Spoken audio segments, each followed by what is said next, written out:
Bonjour, donc présentation du logiciel Claribank 5.8. Alors ce logiciel est un logiciel de gestion de compte bancaire et quelques nouveautés, donc présent au centre en haut les boutons principaux maintenant. L'esthétique a un petit peu changé. À gauche, il y a un mode de saisie normale et un mode additionné. Alors ce mode additionné permet d'additionner des valeurs dans les colonnes crédit ou débit à des fins de statistiques ou de recherche. Ça nous évite de prendre la calculette et de les écrire à la chaîne. Donc il suffit de cliquer sur la ligne voulue et ça se cumule. On voit le résultat ici dans cette case ou bien ici complètement à gauche. Voilà, on déclique, on reclique encore et ça supprime. Alors, on ne peut pas changer de colonne en cours. Si on est dans la colonne crédit, alors si on veut aller additionner la colonne crédit, on referme, on rouvre et on va dans la colonne crédit. D'ailleurs, il n'y en a qu'un dans ce fichier exemple. Voilà la valeur, lorsqu'on referme, on se remet en mode normal. La valeur reste encore affichée pour mémoire.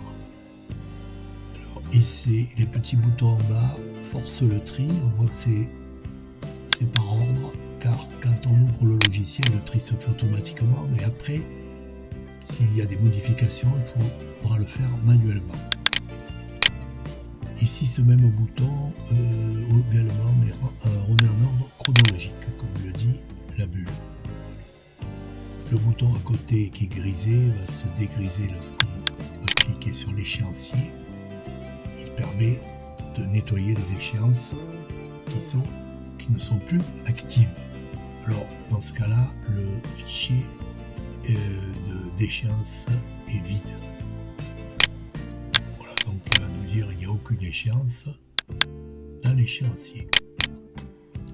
Donc la saisie se fait par ce bouton ici. Donc c'est plus concis. Vous voyez, le module est plus étroit.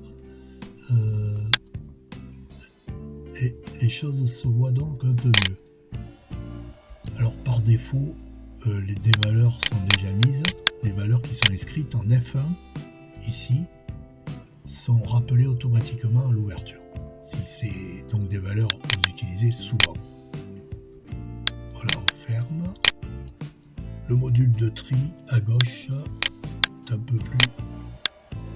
peu différent aussi.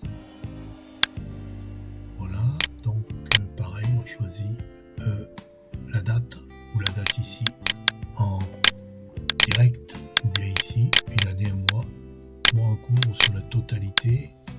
On lance par ici et on a les résultats en bas qui s'affichent, ainsi que le listing. En cliquant bien sûr sur une ligne, on accède directement à cette ligne dans la feuille de compte. Alors dans ce cas, il n'y a pas eu de tri, donc on va faire alimentation, il n'y en aura qu'une. Voilà, on clique et on va sur cette ligne immédiatement. Voilà, on peut faire beaucoup de choses dans ce tri. On peut trier les débits et les crédits. On peut trier également par le tiers, par la catégorie. On peut effacer par ces petites croix. Ça va plus vite. Également, ce petit animal à gauche, là, indique que tout va bien. Donc, on est positif. Si il disparaît, ça va moins bien, c'est qu'on est probablement en découvert. Alors, ce découvert est testé à partir d'un certain mois. Donc, on clique sur les réglages et on voit que c'est cette ligne-là qui permet de tester qu'à partir du 8, car souvent, quelquefois, les salaires ou les retraites ne tombent pas le premier, tombent plus tard, le 5, le 6, même le 9, même des fois le 10. Donc, il faut faire tester plus tard pour pour éviter un faux découvert, une fausse annonce de découvert. Alors si on déclique, c'est le premier jour qui est choisi. Si on clique et qu'on met 1 dans cette case, c'est le premier jour aussi. Voilà, je laisse à 8. J'applique. Alors également les classeurs, donc là, le bleu, le sombre, le vert, le boisé.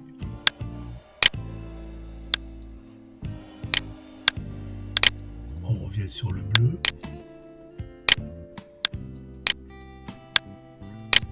Alors on voit que là cette ligne a été cochée car on l'avait sélectionnée tout à l'heure dans le tri. On la décoche, on appuie ici, elle disparaît. Les soldes sont à la même place. Le solde est ici, reporté ici, ici. Ici c'est le total des 2 livrets épargne. Ou les comptes épargne si c'est pas des livrets. Voilà, donc si ce logiciel vous intéresse, vous pouvez le demander, vous le recevrez par mail en toute sécurité comme d'habitude. Je vous remercie